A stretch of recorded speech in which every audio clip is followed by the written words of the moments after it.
WNYC and its voting bloc partners asked New Jersey residents to share their questions. Hundreds of questions poured in, and now, drumroll please, we present you answers to some of the most popular. Property taxes. Hands down, the most common question we received concerned property taxes. New Jersey's taxes are the country's highest, and the state's gubernatorial candidates have very different approaches to handling them. Democrat Phil Murphy proposes raising money in other ways so there is less pressure on the property tax revenue stream, namely a $1.3 billion tax hike on millionaires and certain corporations. He also wants to raise revenue by legalizing marijuana and encouraging towns to consolidate and share more services. The Republican candidate, Lieutenant Governor Kim Guadagno, said she also supports consolidation of public services. On the subject of property taxes, she proposes capping the school portion of a homeowner's property tax bill to 5% of household income. The issue took center stage in the second and final gubernatorial debate on Wednesday. Property taxes are up 17% during the Christie-Guadagno years, Murphy said.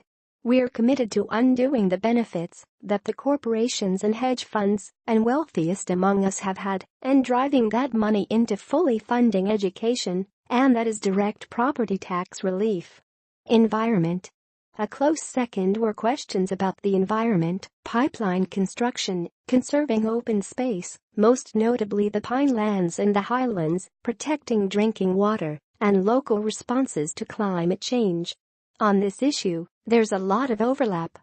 Both candidates said they would rejoin the Regional Greenhouse Gas Initiative. Murphy said he would explore offshore wind opportunities and create a plan for New Jersey to reach 100% carbon-free electricity. Guadagno said she wouldn't want wind turbines to adversely affect tourism.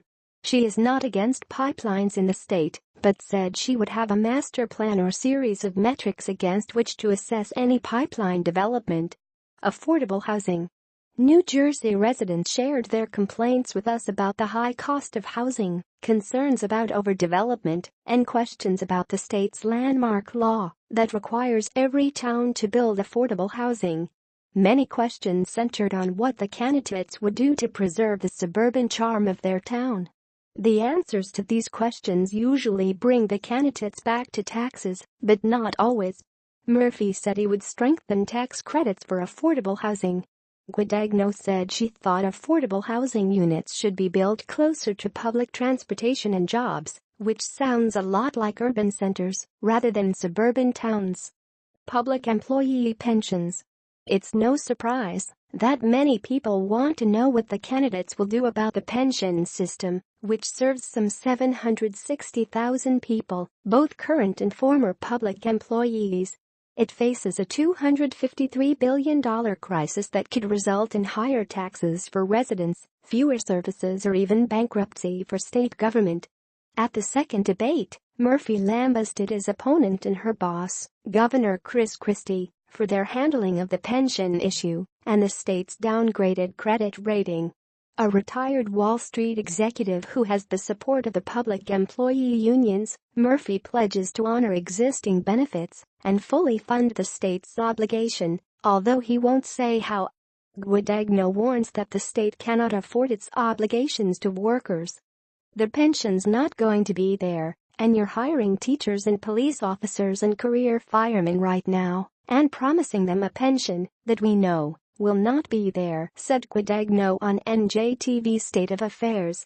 Guadagno vows to protect the pensions of current retirees, but also says the state will face hard choices on whether to fund future pension benefits at the expense of essential services.